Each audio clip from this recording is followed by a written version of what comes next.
Your phone buzzes. She texted you back. You start typing a response, delete it. Type something else, delete that too. 5 minutes later, you're still staring at a blank screen, overthinking every word. Sound familiar? Here's the brutal truth. Most men are accidentally sabotaging their chances with women through texting before they even get to a first date. One wrong message, one needy response, one poorly timed text, and suddenly she's busy every time you ask her out. I've been there. I've sent the cringe-worthy double texts. I've killed attraction with women who were genuinely interested in me, all through my phone screen. I've made every mistake I'm about to share with you. But I've also learned from those mistakes. Today, I'm breaking down the top texting errors that destroy attraction and showing you exactly how to fix them. These aren't just tips. They're game changers that will transform how women respond to you. If you've ever wondered why she stopped texting back, why conversations die out, or why you can't seem to translate texting chemistry into real dates, this video will answer all of those questions. Let's dive into the texting mistakes that are killing your chances. 1. The desperate double or triple text. The first and most attraction-killing mistake is the desperate double text, or worse, the triple text. You send a message, don't get a response, and then send another, and another. Each message screaming one thing: I need your validation right now. Here's what this looks like. Hey, how was your day? No response for 2 hours. Did you see my message? Still no response. Are you okay? You're usually pretty quick to respond. I cringe thinking about the times I've done this. There was this woman I was really interested in who didn't respond to my text for a few hours. Instead of being patient, I sent increasingly needy follow-ups. By the time she finally responded, any attraction she had was completely gone. Why double texting kills attraction? It shows you're not busy with your own life. It demonstrates neediness and insecurity. It puts pressure on her to respond immediately. It makes you look like you have nothing else going on. It signals that you're more invested than she is. The psychology behind this is crucial. Attraction thrives on uncertainty and space. When you're constantly available and responsive, you remove the mystery and challenge that creates attraction. The fix. Practice the 24-hour rule. If she doesn't respond to your text, wait at least 24 hours before considering a follow-up. And even then, make it about something completely different, not about her lack of response. Better approach. Send your message and then genuinely forget about it. Go live your life. If she responds, great.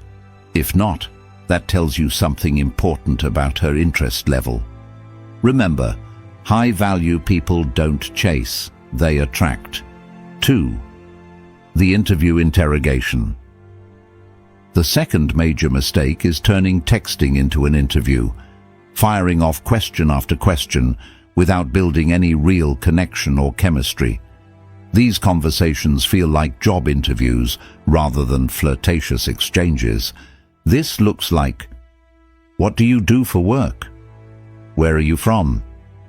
Do you have any siblings? What's your favorite movie? What do you like to do for fun? I used to do this constantly, thinking I was showing interest and getting to know women.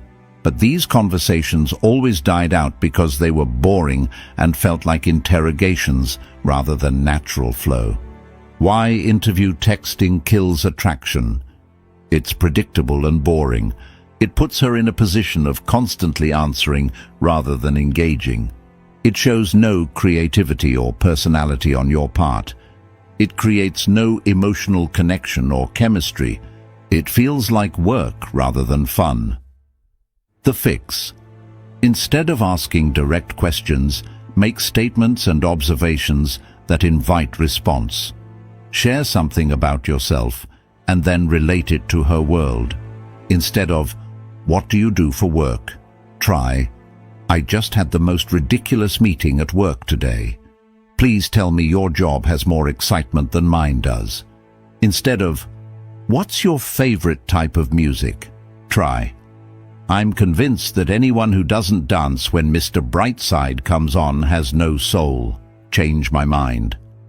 This approach is more engaging because it shows your personality while creating space for her to respond with her own personality and experiences. 3. The novel-length message. The third attraction killer is sending messages that are way too long. We're talking paragraph-length texts that look like essays when they show up on her phone screen.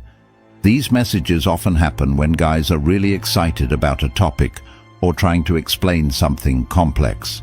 But what feels like enthusiasm to you feels overwhelming to her. Example of a message that's too long. So I was thinking about what you said about travel, and it reminded me of this incredible trip I took to Thailand last year. The whole experience started when my friend Jake called me up and said we needed to get out of our comfort zone. I learned this lesson when a woman told me, "Your texts are like novels. I need to set aside time to read and respond to them, which makes me put off responding altogether."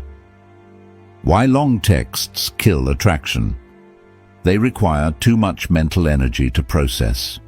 They feel like pressure to respond with equal length and thoughtfulness. They often come across as self-absorbed or rambling. They don't invite easy, quick responses. They can feel overwhelming in the early stages of getting to know someone. The fix: keep your texts short, punchy, and easy to respond to. Aim for 1 to 2 sentences maximum in the early stages. If you have a longer story or complex thought, save it for when you're actually together in person. Texting should be light, fun, and easy, not work. Good rule of thumb: if your text takes more than 1 thumb swipe to read completely, it's probably too long. 4. The instant response syndrome. The fourth mistake is responding to her texts immediately, every single time. While it might seem like you're being attentive and interested, instant responses actually kill attraction by making you seem too available and removing any sense of mystery. This pattern looks like her, "How's your day going?" You, responds within 30 seconds. Her, "That sounds fun." You, responds within 30 seconds again. I used to pride myself on quick responses, thinking it showed I was interested and reliable. But I noticed that women seemed more excited to hear from guys who weren't always immediately available. Why instant responses kill attraction? They make you seem like you're just sitting around waiting for her texts. They remove the anticipation and excitement of waiting for a response. They suggest you have nothing else going on in your life. They make your attention feel less valuable because it's so easily available. They can feel overwhelming and create pressure for her to respond equally fast. The fix: build in natural delays to your responses. Not game-playing delays, but realistic timing based on actually having a life. If you're at work, respond when you take a break. If you're at the gym, respond after your workout. If you're with friends, respond when you have a natural moment. This isn't about playing hard to get. It's about actually being someone who has things going on and can't always drop everything to text. A good guideline: match or slightly exceed her response time. If she takes 2 hours, you can take 2 to 4 hours. This creates a natural rhythm without being manipulative. 5. The boring small talk trap. The fifth major mistake is defaulting to boring small talk that creates no emotional connection or excitement. These are the generic, predictable messages that could be sent to anyone. Common small talk texts: how was your weekend? What are you up to today? How's work going? Beautiful weather today, isn't it? While these aren't necessarily wrong, they're boring and forgettable. They don't create any emotional response or give her a reason to be excited about hearing from you. I fell into this trap constantly in the past. My conversations would start strong, but then devolve into mundane daily updates that felt more like checking in with a coworker than building attraction with someone I was interested in. Why small talk kills attraction? It's predictable and creates no emotional response. It shows no creativity or personality. It doesn't distinguish you from every other guy texting her. It creates no anticipation or excitement about your messages. It fails to build any real connection or chemistry. The fix: replace small talk with playful observations, interesting stories, or engaging challenges, instead of, "How was your day?" Try: "I just witnessed someone put ketchup on a perfectly good steak. My faith in humanity is shaken. Please restore it with something that made you smile today," instead of, "What are you up to?" Try: "I'm trying to decide between being productive or binge-watching Netflix. What's your excuse for avoiding responsibility today?"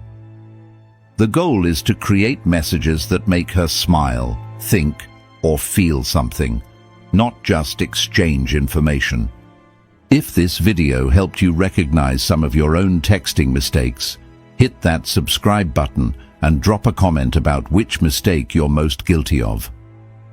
I want to hear your stories and help you improve your texting game. Remember, the right woman will appreciate authentic, confident communication. Don't change yourself to try to keep someone interested who isn't genuinely interested in who you really are. Keep improving, keep growing, and keep building genuine connections.